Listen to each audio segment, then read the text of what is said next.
All right. Hello again, Avengers, and welcome to another exciting in-depth review. Quick reminder, if you do enjoy this stuff, please remember to like the video, subscribe to the channel, hit the bell icon to turn notifications on. All those things are super, super important. Now, today, for our in-depth review, we are going to be reviewing the new My Little Pony RPG Sourcebook, Knights of Canterlot. Now, when I say in-depth review, I mean exactly that. It is going to be in-depth. I'm going to be going chapter by chapter, sometimes page by page. I'm going to be talking about the things I like, talking about the things that I don't like, talking about the things that I think they did well, talking about the things I think they need to do better.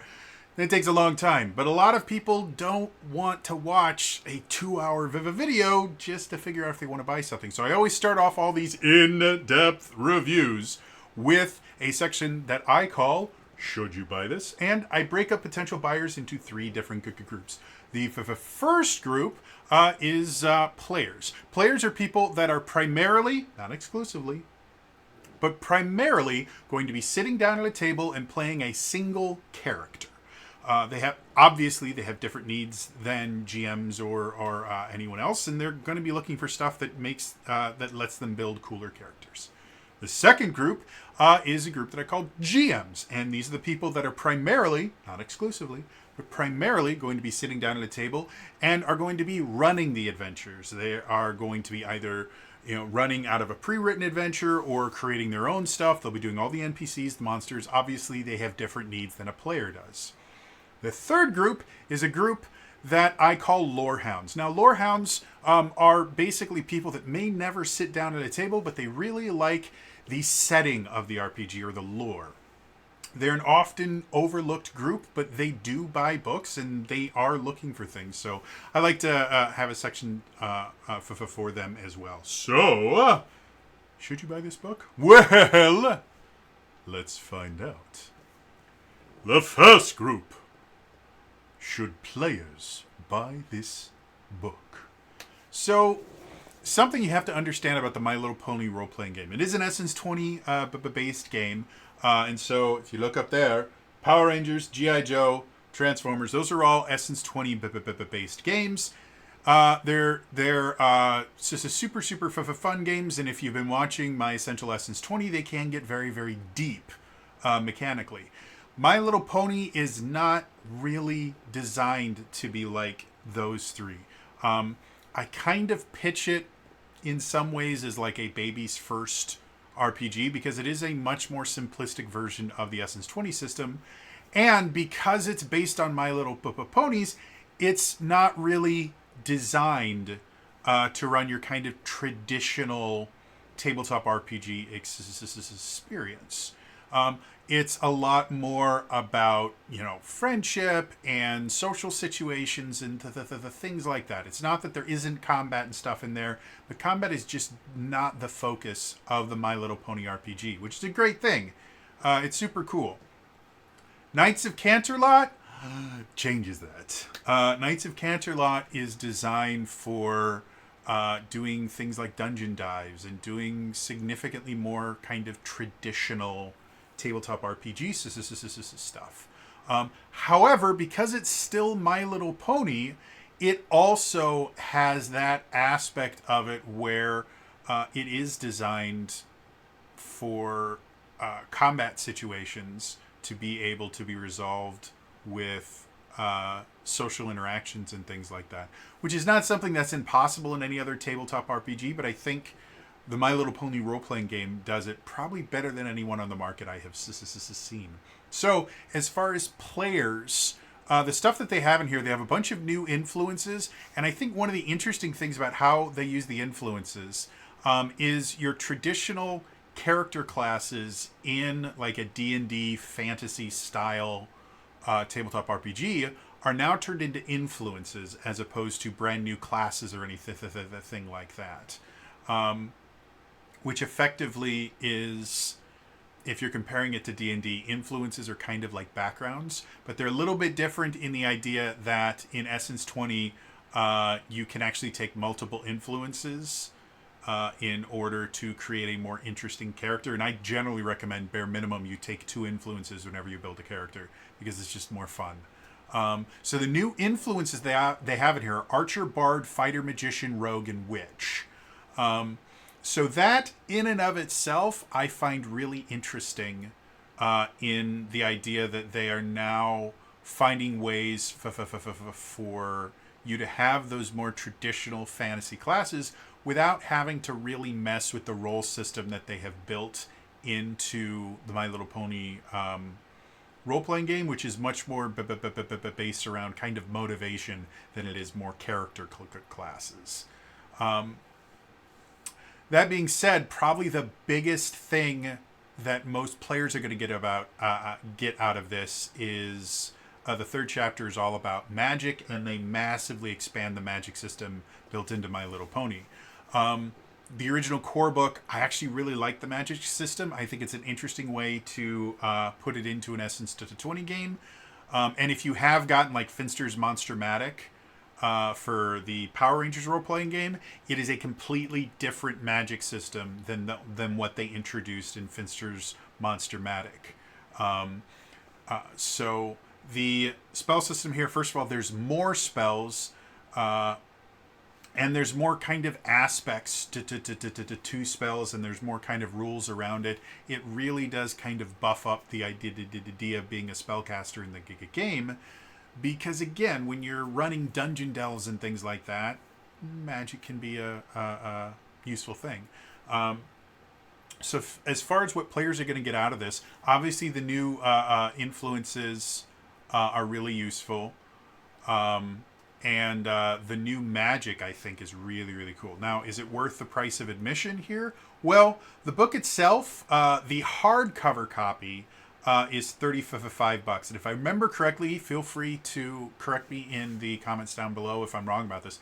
I believe normally once they start selling the PDF, it's normally about $10 to $15 cheaper than the hardcover. However, as of me recording this right now, it's 9 o'clock on Sunday the 15th.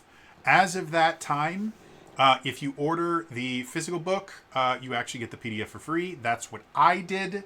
My physical book is literally right over there. I just forgot to pick it up before I started the review, but I already have my physical book here. It's a very nice physical book. I just do all these reviews on the PDF version because I can blow it up on my big like 50-inch TV screen that I use for a monitor, and then I can read it. So yeah. So do I believe that for players is $35 worth what you get in here? I actually do. There's a lot here as far as new ways to build your character. Oh, and they also have a bunch of new general perks. A lot of them having to do with magic, but not all of them. And then they also have some new equipment stuff, some new kind of magic items that exist in there as well. So there's a decent amount of stuff here, despite the fact that the book itself is less than 100 pages long. There's a decent chunk of stuff here. So if you are interested in playing the My Little Pony RPG, but you want to be able to do more than kind of wander around Equestria, solving people's problems, if you want that more traditional dungeon crawl style experience, 100% pick up this book. I think you're going to have a lot of fun. Again, this is targeted entirely at people that are already kind of bought into the My Little Pony role-playing game. If you haven't played it at all, obviously you're not going to be able to use this book without the core book, so maybe pick that up first.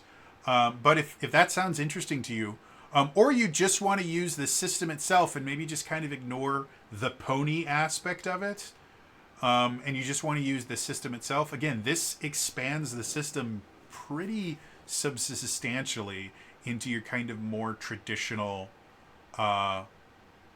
fantasy-based RPG. So overall, do I recommend it to players for $35?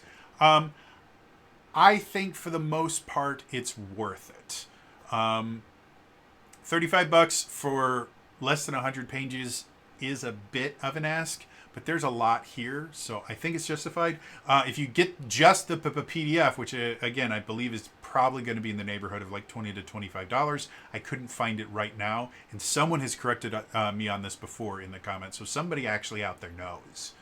But generally, after the book has been officially published, they also sell the PDF on its own.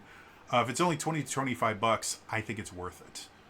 Most definitely for it, because again, there's a lot here. So yeah, moving on.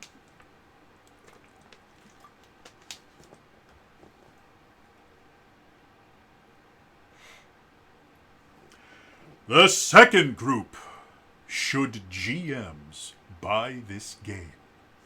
So again, this is another thing where if your players want to use some of this new stuff, the GM, you're going to have to at least look over the book. So in that aspect, generally, if I recommend it to players, I'm going to have to recommend it to GMs. But there's a lot more here for GMs than just some new player, options that they need to familiarize themselves with. The introduction chapter, which again, normally is just, hey, this is what's in the book, actually has a lot of kind of world building tips and advice built into it, which makes it really interesting. And then the second chapter, There and Back Again, which is a great nod to The Hobbit,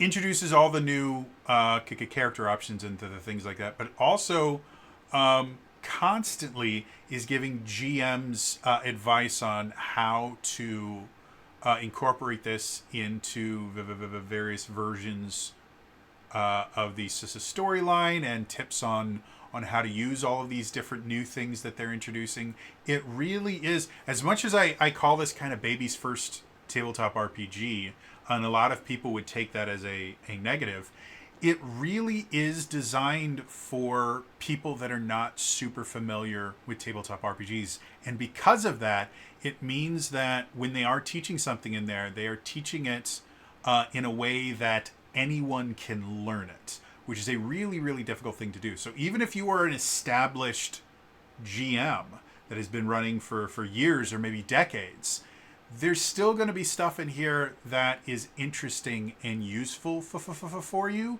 if for no other reason than a lot of game masters learn basically by being thrown into the deep end. And as far as kind of education for dungeon masters, it's better than it has been in any other time since the mid-70s when D&D came out, where you can go online and, you know, go to Reddit and get really bad advice 9 times out of 10, or you can go on YouTube and see tons and tons of videos that are aimed at dungeon masters and game masters as far as how to do certain things. But because most game masters basically taught themselves, and had to kind of learn the very, very steep learning curve themselves, when they're teaching other people, they're kind of expecting them to have already gone through that learning process. And I just generally tend to see a lot of like DM advice stuff is either for very, very specific instances that are difficult for DMs of any level, or it's kind of spoken in a way that is not the easiest thing in the world to understand for someone that absolutely knows nothing about the system. And so all of the different little guides and tips and stuff in here are really useful stuff, not just for running a fantasy-based version of My Little Pony, but a lot of the tips and tricks in here are just good GMing tips in general. So there's a lot of really, really good stuff in here that you can get a ton of use out of, even if you're not a huge My Little Pony fan. And then there's other things in here, like they have, not only do they have a bunch of new threats that are in here. They also have tips on how to create the threats, which again was something in the base Essence 20 system. We didn't actually get instructions for how to create our own threats until Finster's Monstermatic came out. And up until that point, we basically just had to reverse engineer threats whenever we wanted to create something customized. This one actually has it's relatively short and relatively simplistic, which is kind of how the My Little Pony role-playing game is, but it does have a section on this is how you create this is how you create your threats if you want to create your own. And it also gives you tips on how to kind of write monsters and write NPCs to make them make sense in your story and not just be, random encounter number 342. Which is another thing, again, that just doesn't get done anywhere near enough. Even, the Dungeon Master's Guide, which I will say over and over again, there are a lot of really, really experienced game masters and dungeon masters out there that badly need to read the DMG because they just assume since they knew what they were doing, there was nothing useful in there for them. And it's never been true. Even though I really like that book, I truly believe that because this is aimed at a younger audience, the explanations here are just easier for people across the board to understand because they actually go into it with the idea that these are not people, the people that are reading this are not people that have lots of experience, whereas up until the most recent Player's Handbook, D&D has been marketed to people that already know how to play the game, and they expect current players to teach new players before those new players start buying books. So, yeah, overall, do I think... and then at the end, there's also an adventure for, I think it's like level 5 ponies. So a bit of a tier 2 adventure in there. Do I think all of that is worth $35? Hell yes. If you like the My Little Pony role-playing game, this is an 100% pick it up. If you've never played the My Little Pony role-playing game, you do need to look at the core book to understand the things, because they won't explain everything in here. They do expect you to have read the core book. Like, they don't actually explain the entirety of how magic works. That's explained in the core books. They just explain the changes that they make. And I actually had to open up the core book to relearn how magic worked, because when I was learning about the changes that they made, I go, wait a minute, that's not how it worked before? So I had to go back and look at it. But again, there is a lot here that is just useful in general, good information. And the same thing is true about the core book. I strongly recommended picking up the core book because it'll teach you how to run a much more kind of social-oriented campaign that the vast majority of current tabletop RPGs just kind of ignore. So yeah, overall, I definitely recommend this to GMs, even if you're not a master or a major fan of the My Little Pony role-playing game. There's something in here that's going to be useful for you. Even if you're just playing the other Essence 20 games, there's a lot of good stuff in here. So, moving on.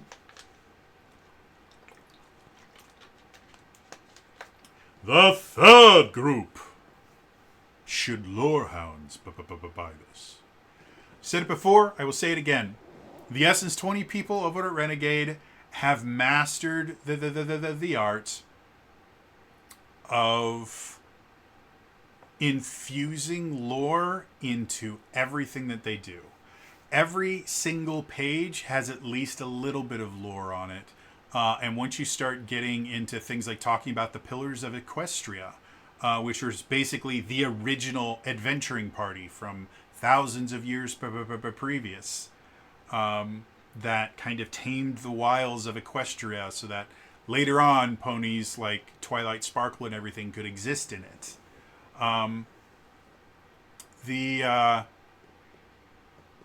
The book is just filled to the brim with lore and interesting stuff over and over and over again. And a lot of it is examples that are given to GMs. Like, one of the things they talk about in here is what are called orders of magic, which exist in most fantasy worlds. a group of people that have kind of come together to either rule over magics or rule over magicians and things like that, like having some kind of control over them or pool their resources to learn more. There's always some kind of magical order. And so they give two different examples of orders that might appear in a Knights of Canterlot campaign, but they also give advice on how to create your own. And all of that stuff is really interesting to read, because the advice for creating your own is not just, well, it should have this mechanical benefit and this mechanical benefit. It talks about the motivations that are required for someone to want to form an order of magic, their place in society, things like that. And all that stuff, again, if you're into the lore and kind of the politics of the world of My Little Pony, all that stuff is really, really useful and interesting to you. So for $35, 100%, I think this is definitely worth it. Because, again, it's only, I think 96 pages. It ends on page 96. It's only 96 pages, but that 96 pages is just filled to the brim with little bits of information, with every so often having larger chunks that's just lore. So, yeah. Moving on. So again, overall, my quick recommendations for players. I do recommend this if you are interested in playing a little bit more traditional, more fantasy dungeon delve version of the My Little Pony role-playing game. For $35, it's hard to go wrong. There's a lot of stuff in there. For GMs, it's an even stronger recommendation, because not only is there new systems and new advice on how to run dungeon delves, but there's also rules for creating monsters and a bunch of new threats, and then an entire adventure in there for tier 2 level ponies, which hasn't really been a big thing recently. And then for lore hounds, hell yes. There's always, the SS20 books are always a delight to look at for lore hounds, and this one does not skimp on the lore. So overall, those are my recommendations. If the only reason you came here is to get a recommendation on whether or not you want to pick this up, thank you for watching. Sincerely appreciate seeing you here. In the comments down below, just let me know what you are most excited about for this new book. Are you excited about the more kind of fantasy setting? Are you excited about the new magic stuff? Do you like the new influences that are based on more traditional character classes from fantasy style stuff? Let me know in the comments down below. Otherwise, I think it's time for us to delve into this in-depth review. Now, as a reminder, my in-depth reviews are exactly that. They are in-depth. I go chapter by chapter, sometimes page by page. I talk about the things that I like, the things that I don't like, the things that I think they're doing well, the things I think they need to do better. And they get pretty long. The last one of these I did was over 3 hours. I sincerely doubt this one will be anywhere near that long, but it's probably at least going to be an hour. That's a lot of time to ask you guys to sit at your computer and listen to my stuttering voice. So, I always put timestamps in there so you can kind of skip around to the things that are most interesting to you. Obviously, I always want everyone to watch every bit of my video, but I understand people have time constraints, so feel free to watch this in pieces and parts. Find the thing that is most interesting to you, and come back later. I know YouTube wants me to tell you, no, you shall sit there and you will watch everything for 1,000,000 years, and it will never stop. But I'm just not a person like that. So, yeah, check out the timestamps and everything. Otherwise, I think it's time for us to move on to this in-depth review. And I'm almost out of water. So what do I do when I'm almost out of water? I pick up another one. See? If I'm not drinking after every single chapter, is it really a review? So, Chapter 1. Wow, that was interesting. I hit the wrong button. Let's try that one more time. Chapter 1. The Introduction. as I mentioned before, the introduction it's mostly the same as every other introduction to any other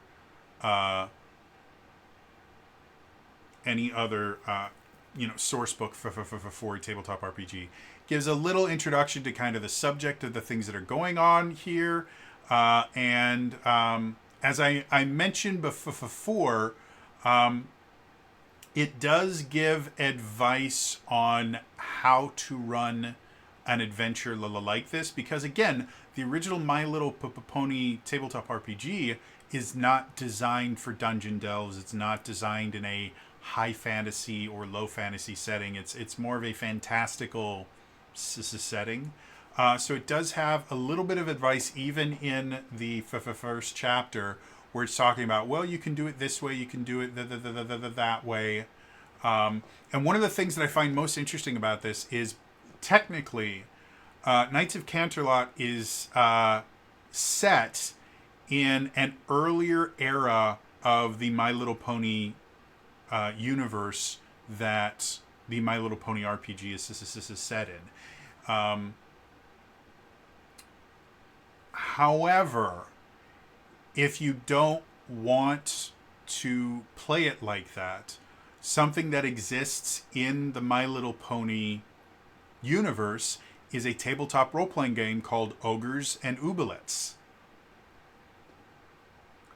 Or Oubliettes. There we go. Oubliettes. Which is their version of D&D. And so they actually, throughout the entire book, they continually tell you, yes, you could do this as real life, where the characters that your players are playing actually live in that to the time period, or you can use a Knights and Canterlot adventure effectively as a game within a game, where one of your pony's friends invites them to play a game of Ogres and Oubliettes, and do it that way, where they're still creating a new character for this, but the character in Ogres and Oubliettes is actually played by their character from My Little Pony RPG, which is a bit meta for some people, but I do like that idea. And one of the tips that they give in here in a much later chapter is the idea that a lot of times in the TV show, apparently, which again I didn't watch, they would play Ogres and Oubliettes as a way to deal with a problem they were having in Equestria, just in a slightly different way. Like the example that they give, again, in a much later chapter here, is basically, well, what if the Ogres and Oubliettes, Oubliettes, yeah, that's what it is. The Ogres and Oubliettes ponies are dealing with an evil pony that went and stole everybody's jewels, and they have to come up with a way to kind of deal with that. The reason that they're doing that is because one of the ponies is dealing with a bully at school that stole their lunch money or something like that. So they already are setting this up as, yes, you can run a campaign in Knights of Canterlot and just run your traditional kind of tabletop RPG fantasy-based campaign. Or you can basically use the Knights of Canterlot as side stories and side quest for your players, as either ways to just mix things up to keep things fresh, or as ways to explore things that will have an impact on later sessions that you play. I will tell you right now, if your goal is to use Ogres and Oubliettes as a way to teach your players a lesson that they need to learn, that is very, very hard. I have a friend that's actually working on getting certified in using tabletop RPGs as a form of therapy, and it is not a simple process. So if you think you can just kind of do this and then they're going to start learning, very special episode style lessons, and you get to end each session with "the more you know," ding. It's harder than it looks. But it can be a really simple, fun way to add some variety to a campaign and keep it from getting a little bit too stale. And then the end of the introduction chapters just talks about the different chapters in the book. So pretty simple. Moving on. Chapter 2. There and Back Again. If anyone doesn't know that reference, in The Hobbit, the first book that J.R.R. Tolkien wrote, the framing device around The Hobbit is The Hobbit itself is actually a book written by Bilbo Baggins. And he entitles the book There and Back Again, A Hobbit's Tale. Because he talks about going off to the Lonely Mountain and coming back. That's the whole plot of the Hobbit. Spoilers. So I love the fact that they're making that reference. As far as the chapter itself, again, in addition to this being basically the player's options chapter, where they introduce new general perks, they introduce new influences, this is stuff like that. In addition to that being a part of it, it is also your kind of how-to guide on how to incorporate this dungeon delve style of adventuring into a My Little Pony world. And so there's a lot of really good stuff. Like they go over each one of the skills and how it would apply in a more fantasy-based setting as opposed to the more fantastical, modern-ish setting that the regular My Little Pony RPG is set in. So you start with that. They talk about the elements of harmony, which are the character roles, and how the new influences kind of fit into those elements of harmony. Then they go into the perks, which again, some of them are... actually, I guess most of them are not built around magic, but they'll have things like sneak attack as they do general perk. Which basically gives you the My Little Pony equivalent of a sneak attack style attack. Or the camper perk. Things like that. Lots of really interesting, cool stuff in here. The new influences I absolutely adore. I love the fact that instead of just trying to introduce new roles, which is par for the course for it's par for the course for Renegade as far as creating new character options. Most new source books will either introduce a new role if it's Power Rangers, or for the other systems, G.I. Joe and Transformers, it will introduce new focuses to add new rules. And yes, they will also add new influences and sometimes new origins, but the big mechanical changes tend to be in your roles or focuses. And in this one, because again the roles are already kind of limited and simplistic in and of themselves, I love the fact that they are using the influences as a way to help you be able to play your character like the archetypes that fantasy-based RPG players are used to, without having to create brand new roles for it. Because that in and of itself can get very, very complicated and very, very annoying very, very quick. In this one, they just have really cool, like the Archer influence. Their perk is Trick Shot, which is once per scene you can rely on your training to gain edge on a targeting skill test when using a bow. Really simple, really easy to understand, and then it also has a hang-up. It's called Farsighted. With your intense focus, you suffer a snag on any alertness skill test within 10 feet of you if you're currently using a ranged weapon. So basically, you're creating this character, if you are an archer, that can see a mile away but can't see what's in front of their face. And that is such an interesting idea for how to create an archer-style character. And allows you to still pick whatever role you find most appealing and use the influence to flavor that role into creating a really unique and interesting character. In addition, again, the way that influences work is the first influence you take, you only take the perk of it. You don't get the hang up. Each additional influence you take after that, you get the perk, but you also get the hang up. And so because of that, again, I generally tend to recommend pick 2 influences in Essence 20 games in general. You can create these kind of hybrid classes if you only use the influences here.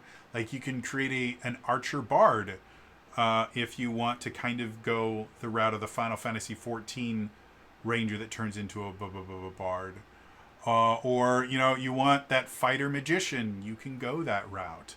Or maybe you want to go magician bard, because bard in this one is significantly more focused on the performance aspect of the bard, and they're not magic users at all. So if you want that more traditional bard, you can mix in a little magician bard with it. So yeah, like I said, the influences are really, really interesting. They introduce some new tools and gear that you might be taking on you with a dungeon delve that you wouldn't use anywhere else. My personal favorite, and I'm going to read you the entire description here because it's beautiful. First of the new tools that they describe is the 10-foot pole. It may be challenging to lug around without knocking down for fragile items, getting stuck in narrow corridors, or breaking a window, but nothing levers heavy things, crosses chasmy things, or pokes questionable things like a 10-foot pole. This beauty grants you an upshift 1 to anything the GM allows. And I love that. Gear in the Essence 20 system in and of itself can be a bit of a mixed bag depending on which specific system you're using. And all the new, they call them tools here, are just interesting stuff that makes sense. So yeah, like everything about it is cool. They talk about, again, the pillars of Equestria, which again, when Equestria was new and there was wild beasts everywhere, there was a party of adventurers who were Starswirl the Bearded, Mage Meadowbrook, Mistmare, Rockroof, Flash Magnus, and Somnambula. Were the pillars of Equestria. So they were the original adventuring party. And all of them in here have a contact page. If you're familiar with the contact system in general in Essence 20, it's basically a way that if you befriend an NPC, the contact system is basically a way where you can basically call on them to help you out. And it actually rewards you for becoming friends with NPCs and gives you mechanical benefits because of it. Ways that you can call them into battle or call them into a situation and get a benefit from them. Each one of the pillars of Equestrius has their own full page contact sheet, which talks about the things that they're gives a little bit of lore, talks about the things that they're really good at, and they also have the contact perks, which is basically when you summon a contact, they have a specific number of points. In this, they're called allegiance points, and they have specific things that they can do by the player spending those allegiance points. And once the allegiance points are gone, the character just goes away, and you can't call them again for a certain amount of the time. So that in and of itself, I love. The artwork is always adorable and amazing in this. Though I will say the art style changes kind of randomly with a few of the things. But each one of the pillars of Equestria is a cool character. Like there really isn't one that I'm like, oh, it's kind of dumb. They're all interesting, fun. They all have really cool things you can do if you summon them as a contact. Like it's great.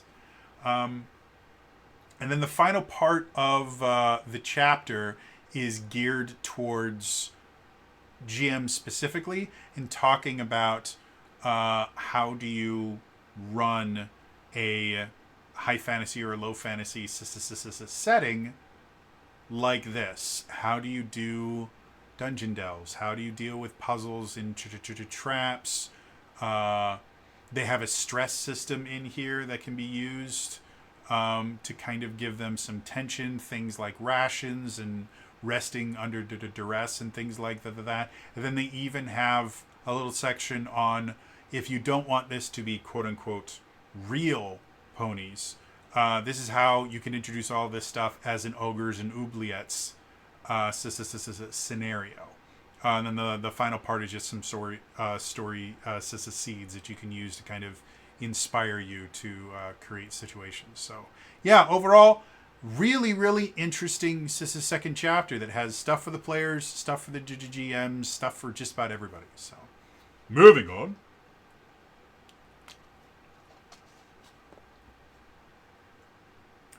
Chapter 3, The Way of Magic. This one, again, is really, really interesting because, again, it expands the magic system. It has 2 new influences. If you specifically want your character to interact with the magic system, it's actually a grand total of 4 new influences. I don't know why I said 2. There's 4 of them. And each one is, again, designed to make it a little bit easier for players that want to get into the magic system, because the magic system is still technically optional. If nobody in the party wants to use magic, then nobody has to use magic. But I gotta say, the magic system is really cool, and you really should be using the magic system. So yeah, a bunch of new influences specifically geared around magic. Some new perks specifically geared around magic, which again are interesting and useful.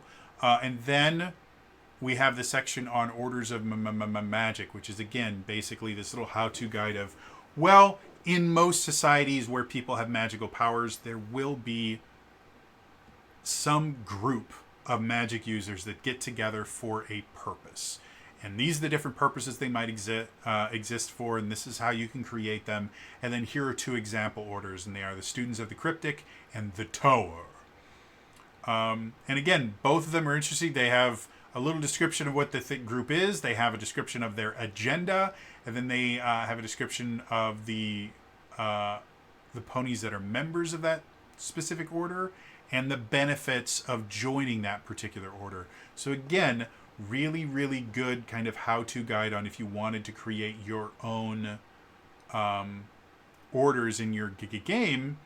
This is a great how-to. The next section they call the Grimoire, and it's just all the new spells. And one of the things I really like about this is at the beginning of each spell level, they will have a section where it goes new blank. There's 3 levels of spells. There's elementary. There is superior, and then there is virtuoso spells. So your 3 kind of levels of magic. And at the beginning of each section, you have a section that says new elementary spells, and it will show in each kind of school of magic all the new elementary spells. And then directly after that, they have complete elementary spell circles, which shows every single spell that currently exists in that level of magic in all of the different My Little Pony things. So some of them are from the core book. Some of them are, again, from this new book. And then the one book that I never picked up because I thought it was just an adventure book and a campaign book, and it actually had some sourcebook stuff in it as well. Dark Skies Over Equestria also introduced a bunch of new spells as well. So I really, really like the fact that not only do they show, hey, these are the new spells that are just in here, but then they also go, by the way, this is all of the different spells that currently exist, so that if a player is creating a pony character that is going to get access to magic, they can simply look at this and go, oh, these are all the different spells I could have access to, and any of the spells that don't show up in this book, they just go to the core book. So I really like that. I think it's really useful. As far as the spells themselves, they're great. There's so many different things. The spellcasting system in and of itself is interesting, to say the least. And it involves you lowering, basically downshifting your dice in order to cast spells. Yeah, it's a magic system I've never seen before, and I love it. I think it's such a cool dynamic system that is simple to understand, but is complex enough that there can be some strategy as far as how you cast your spells, when you cast your spells, whether or not you want to wait between turns and do something non-spellcasty to kind of build up your spells. They even have an optional rule where if you get downshifted enough from casting spells that it gets you to fumble levels, then it can actually stop you from basically regaining spell points, which is how things work in here. You just get an upshift at the beginning of every turn. And yeah, like I said, it's an interesting system. The spells themselves are very cool. They change how some things like mastery specializations used to be. If you specialized in like elementary beam spells, you learned all elementary beam spells, which is perfectly fine in the core book because there was probably only like 3 or 4 elementary beam spells. It wasn't that big a deal. Now there's a crap ton more, and so they specifically have a little sidebar where they go, by the way, since there's so many more spells here, if somebody wants to master, get a mastery specialization in something, the rules still apply, but maybe don't give them all the spells. Maybe just give them a few of the spells so it's not quite as broken as it could be.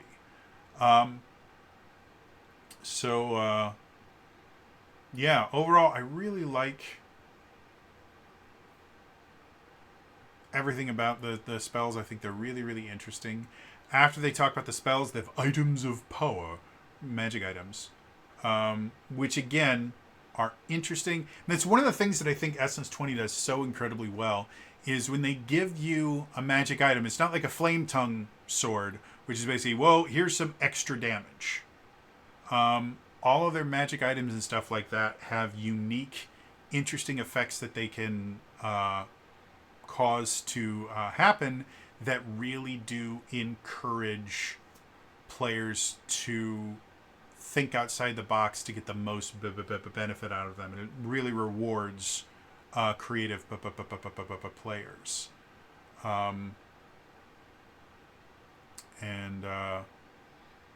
Yeah, that's the end of that chapter. Moving on.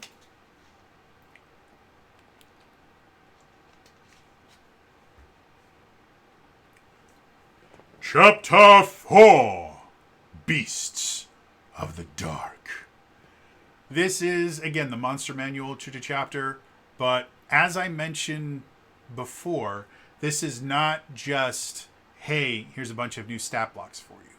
This is recommendations on how to create monsters, how to adapt monsters from the core book and Dark Skies over Equestria into more fantasy-based traditional monsters. They have an entire table where it's like the bully pony from the core rulebook can be basically reskinned to either a bandit, street thugs, or outlaws. If those are the kind of characters you want, instead of building your own, you can just take a bully pony and call them a bandit or something like that.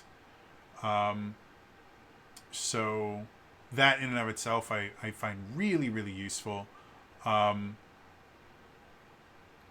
again, they have an entire section called Creating from Scratch where they give a really, really good guide on how to create an interesting creature. And probably one of my favorite parts of it, the first section is called What is the Monster For? And they give you, what is it, 1, 2, 3, 4. They give you 6 different purposes a monster might exist. And this is something that I think even established game masters sometimes fail to understand, is the idea that just because you have a stat block for it does not mean its sole purpose is combat. The 6 different things that the what is this monster for are listed are clue, mystery, obstacle, riddle, roleplay, and trickster. And each one has its own little description of, well, if you want this monster to be an obstacle, this is the one that 99% of game masters are going to assume that this is what it's for. The monster is an obstacle designed to stop the player characters getting past it. Probably needs to be fought unless they can find another way. Usually it might be a guard of some form. So that's what most like random encounter tables and stuff like that, they are obstacles. But You could also have a mystery. The monster is designed to confuse the player characters and confound them a little bit. It might be used to make them doubt they're going the right way or think they need something they don't have to get past it. The idea of creating an NPC or a monster whose true purpose is simply to cast doubt amongst the players is an unbelievably useful thing to do. And it's remarkably hard, especially if you have experienced players who are always going to be assuming everything is a trap. It can be very difficult. But on the other hand, I cannot tell you how many times I have just created an NPC because the players were wandering somewhere and I'm like, well, it would make sense for a person to be here. And because of their own paranoia, they basically turned a generic dude walking around into a mystery for them. And I just didn't stop them from doing it. So understand that, yes, monsters can just be obstacles, and that's a perfectly legitimate way to have them. But they don't always need to be obstacles.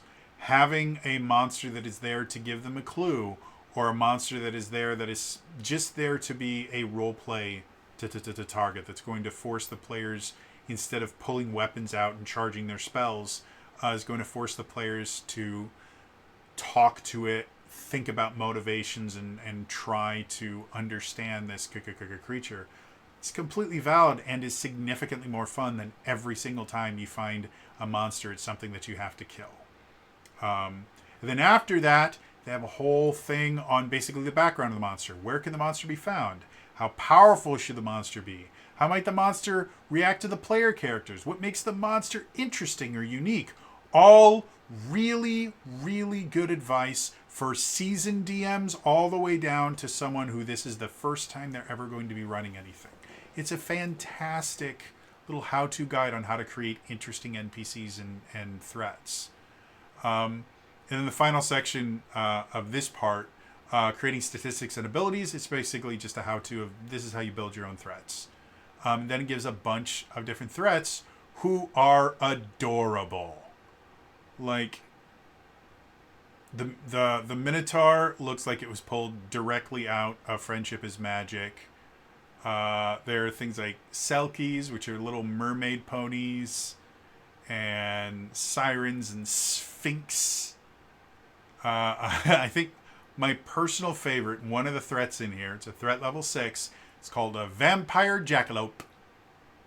It's exactly what it sounds like. If you've never heard of the Jackalope, Jackalope is a creature from folklore. I believe it's from the southern U.S. But what it is it's a rabbit with like deer antlers. It's called a jackalope. If you ever watched, what was it called? I think it was it wasn't America's Funniest Home Videos. There was a competing show with America's Funniest Home Videos that Dave Coulier hosted. And one of the characters that would show up on there was Jack Ching Bada Bing, who was a jackalope that was voiced by Dave Coulier. If you don't know the name, it's Joey from Full House, Uncle Joey from Full House. And yeah, that was my introduction to the jackalope. This is not just a jackalope, it is a vampire jackalope. And the picture is adorable. And just everything about it I love. It's amazing. And it's definitely a monster that I want. To be perfectly honest, I want to throw a vampire jackalope at my Power Rangers players just because I think it is hilarious. So yeah, that's that chapter. Moving on. Chapter 5. The Mares of Malevolence. This is the adventure. Again, one of the things I find unique about this, it's an adventure for ponies level 6 to 8. So most books like this have an introductory adventure for low-level ponies. This is a tier 2 adventure, which I haven't really seen a ton of. Even the big campaign that they have what is it, Darkness or Dark Skies over Equestria, whatever it's called. That's designed for levels to take you from level 1 all the way up to level 5. So this is designed even after that. So it's a higher, I wouldn't actually call it high level, but it's a higher level adventure. And it's a pretty interesting, it's again, it's still kind of your baby's first tabletop RPG adventure, where it follows a plot that you would expect from a fantasy-based TTRPG. I would not say that there are any huge, left turns in here or curveballs that are going to completely shock your players. But because it is still a My Little Pony adventure, as much as, it does have that more traditional D&D feel, there's still a huge emphasis on friendship and social interactions and things like that, which I love. I think it's really, really cool that we have a tabletop RPG where, while yes, this one is going to be a little bit more combat oriented than your kind of your standard My Little Pony game, they're still leaning very heavily into the idea that friendship is magic. And it's another skill that I think a lot of GMs lack, is the idea of just because you created a combat encounter doesn't mean it has to end in combat. And giving players the ability to use social abilities to circumvent combat is not them cheating the system. It's not them wimping out and not doing that. No, it is a viable strategy that in actual combat is generally the preferred method, or the best way to resolve a conflict with someone is generally not physically. And take this from someone who trained for many years on how to solve conflicts physically. The best way to solve most conflicts is to de-escalate and find a way to not go to blows. Because there's always a chance that even if you are significantly better at defending yourself than the person is at attacking you, they can always get a lucky punch in. And what can also happen is you can get a lucky punch in and change their life and yours. Something goes wrong and someone gets seriously injured or loses their life in some way because you were defending yourself. Your life is just changed. Even if you're 100% justified in what you did, your life will never be the same again. So I like the fact that while, yes, this is still a more traditional fantasy-based TTRPG, they still put a pretty big emphasis on, but because this is My Little Ponies, you can always try to talk things through before you start casting spells. Again, the plot itself, I'm not going to get too deep into. Effectively, something's happening. People are doing things that they shouldn't, and if they succeed, bad things are going to happen to the world, so you got to stop them. But other than that, it's great. It's unique. It's fun. It's a great way to use all of the new spells and perks and influences that they just introduced in the book. It's just nice. So, yeah. Moving on. Two final thoughts. So again, I love this book. I was absolutely charmed when I got to read it. It is very much a very, very charming book.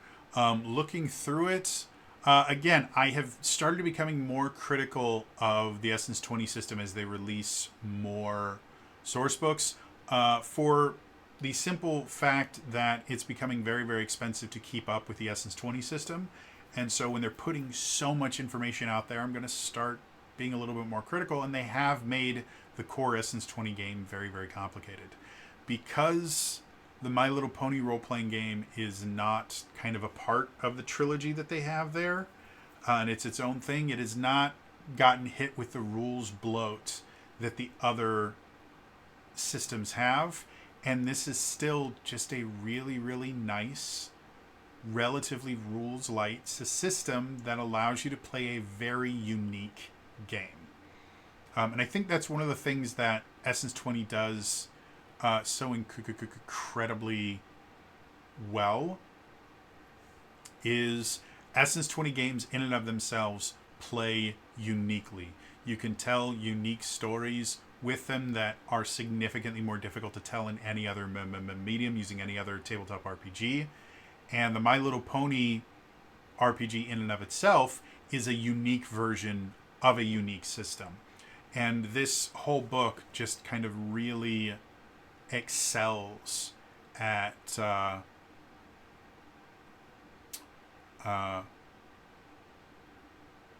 using that very unique system to, again, tell very unique, interesting stories that still feel familiar to players of more traditional tabletop RPGs. So yeah, everything about it. I love the new spells. I love the new influences. Everything about this is just fun. The new monsters are really, really unique and fun. It has made me reconsider not having, I think it's Dark Skies over Equestria. I'm genuinely considering picking up at least the PDF for that. Because again, at this point, you can't get it. But for this book in and of itself, as I'm recording this, you can still get the PDF if you buy the physical version. So, yeah, overall, I'm very pleased with this.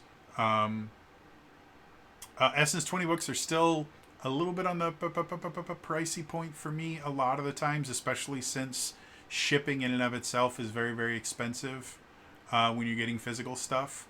But this one it really felt like there was a lot here. And I didn't really feel bad spending the money I did. Also, I bought so many things from Renegade that I had a bunch of Renegade points sitting around, and I was able to get a $25 off coupon. So I think grand total, even with shipping, I think I only paid $20 for my copy of this, which was very, very nice. But I would have paid, like I was planning on paying the $45 to get it once shipping was involved. So, yeah, overall, it's a nice little book. I hope you guys are interested. Otherwise, that is going to be all for me today. As always, please remember to like the video, subscribe to the channel, hit the bell icon to turn notifications on. All those things are super, super important in the comments down below.